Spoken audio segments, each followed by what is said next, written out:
चूल्हे में अंगारे जल रहे थे लकड़ियों के, वो इसके मुंह में लगा दिए, जला दिया, पर फिर भी नहीं ये मरा। क्योंकि दुष्ट लोग हाल तो मरते नहीं है।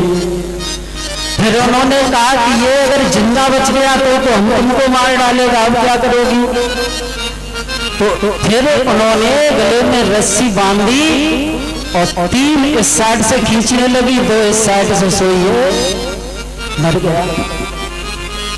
और जब मरा तो उजड़ गया हर तौर से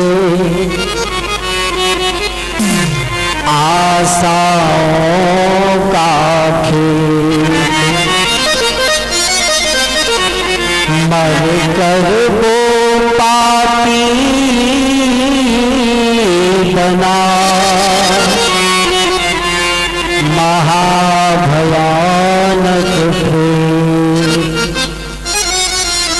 अब तो माताओं इसका क्या हुआ कि ये प्रेत बन गया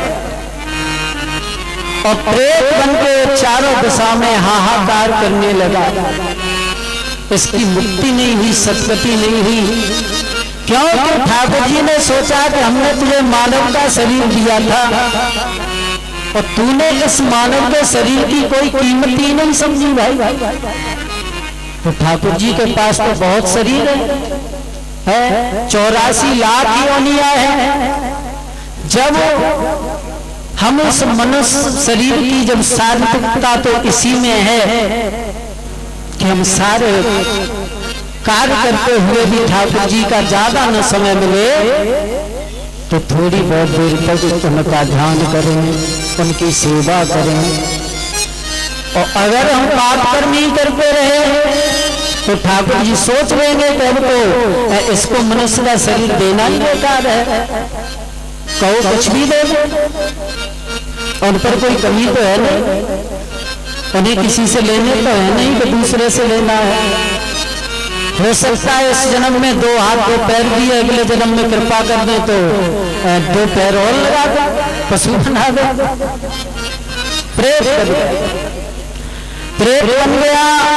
गोकुल जी भी घर से निकल गए तो लौट के आए, उन्होंने देखा ये प्रेत बन करके गोकुल जी को डराने लगा। अब गोकुल जी ने जब जल लेकर के इस पर छींटे मारे, पूछा भाई तुम कौन हो? आवाज लगा दी कि भैया मैं कोई और नहीं, मैं आपका भैया हूं। बोले मेरे भाई तुम? मैं तो तुम्हें घर पे छोड़ के गया था। तो ये बोले कि भैया कि मेरी काली करतूतों ने और इस हालत पर पहुंचाया है। मेरी काली करतूतों ने इस हालत पर पहुंचाया। मेरी काली करतूतों ने इस हालत पर पहुंचाया।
भाई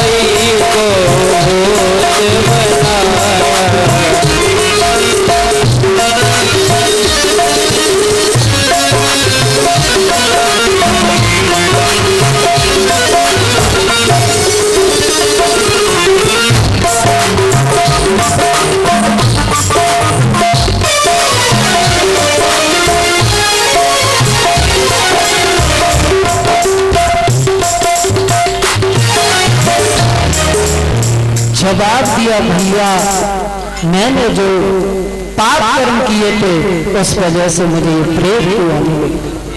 पर भैया मैं आपसे हाथ जोड़ करके निवेदन और प्रार्थना कर रहे हैं कि अब मैं इस प्रेत की योनि में बड़ी दुखी हूं, मेरा कैसे भी करके आप उद्धार करो, कल्याण करो।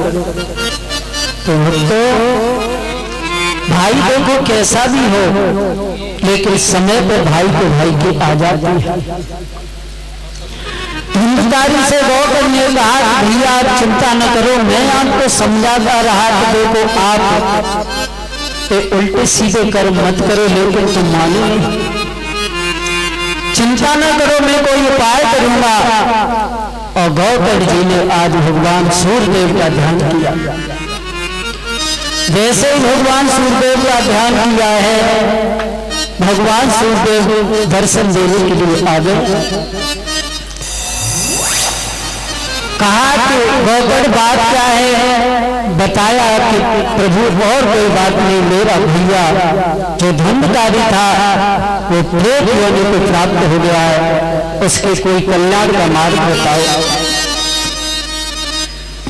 तो सूर्यदेव भगवान ने कहा कि और कोई उपाय नहीं, आप ऐसा करो, अपने भैया को श्रीमद् भागवत कथा श्रवण कराओ, और हम विश्वास पूर्ण कहते हैं कि आपके भाई का उद्धार हो जाएगा।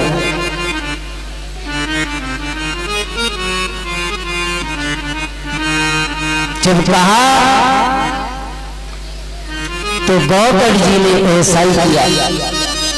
बड़ा अच्छा सुंदर सा यज्ञ मंडप बनवाया, सभी श्रोताओं को आमंत्रित किया और स्वयं व्यास आसन पर बैठ करके गौतम जी ने आज धुंधकारी को कथा श्रवण कराई। जब कथा श्रवण कराई है, एक बांस लेकर के बांस की 7 ग्रंथियों में उसे स्थान दे दिया और जवाब दिया कि आप मन लगा करके कथा को श्रवण करो, आपका कल्याण हो जाएगा। जैसे पहले दिन की कथा श्रवण की तो उस बांस की एक ग्रंथि चटक गई, दूसरे दिन की कथा में दूसरी, तीसरे दिन की में तीसरी, और 7वें दिन में उसकी 7 जो गांठें थी वो सब खुल गई। आज देवी को पाकर के धुंधकारी यज्ञ मंडप में व्यास आसन के सामने प्रकट हो गए। आज गौकर महाराज की 7 बार परिक्रमा करके और देखा कि ऊपर से भगवान के पार्षद उसको विवाह लेकर के लेने के लिए आ गए। सीधा विवाह में बैठ के भगवान के गोलोक धाम को चला गया। बोलिए भागवत भगवान की। अब तो और श्रोता थे वो सोचने लगे कि भैया इसमें तो गड़बड़ झाला कर दिया गौकर जी ने, इनके भाई को लेने के लिए तो विमान आ गया, लेकिन हमारे लिए क्यों नहीं आया। गौकर जी से कहा तो गौकर जी ने कहा कि देखो श्रोताओ, इसमें हमारी कोई गलती नहीं है कि अपना अपना भाव है, अपना अपना ध्यान, जिसका जितना प्रेम है उतना ही कल्याण।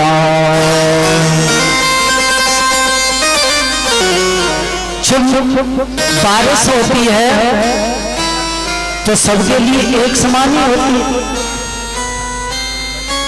अब 2 बर्तन खुले आंगन में रखे, एक में तो परीक्षित महाराज जल भर गया ऊपर से बरसाते से, और दूसरा देखा तो वो खाली है, वो भरा ही नहीं।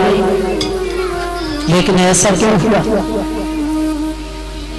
ऐसा इसलिए हुआ कि जो बर्तन भर गया वो तो सीधा रखा था, है, तो उसमें तो जल आ गया, लेकिन जो भरा नहीं वो उल्टा रखा था, वो खाली रह गया। तो बद्दा सब श्रोताओं को एक जैसी कथा श्रवण कराते हैं, लेकिन अपना अपना भाव। अरे आप तो मनुष्य थे, आप ये सोच रहे थे हम तो मनुष्य हैं, सभी योनियों में श्रेष्ठ हमारा ही तो शरीर है। और दुख में सुमिरण सब करो, सुख में करे को, जो दुख में सुमिरण करे तो दुख पाए हो। अरे मेरा भाई तो प्रेत योनि को प्राप्त हो गया था, तो वो दुख में था और आप लोग सुख में थे, तो आपने कथा को मन लगा के नहीं सुना। हाथ जोड़े कि तो दोबारा से सुनाओ। दोबारा कथा हुई तो भागवत जी में लिखा है कि सब श्रोताओं का कल्याण हो गया। बोलिए श्री राधा रानी सरकार की जय।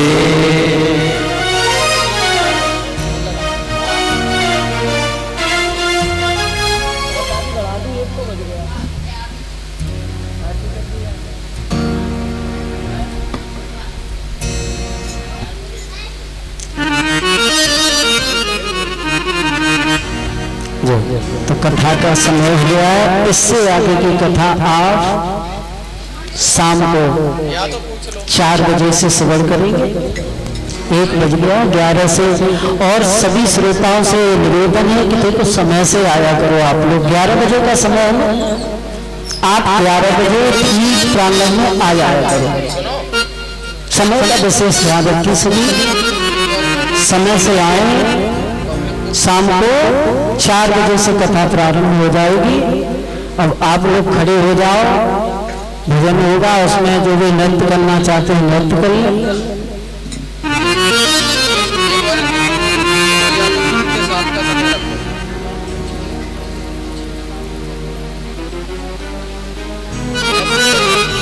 श्री राम।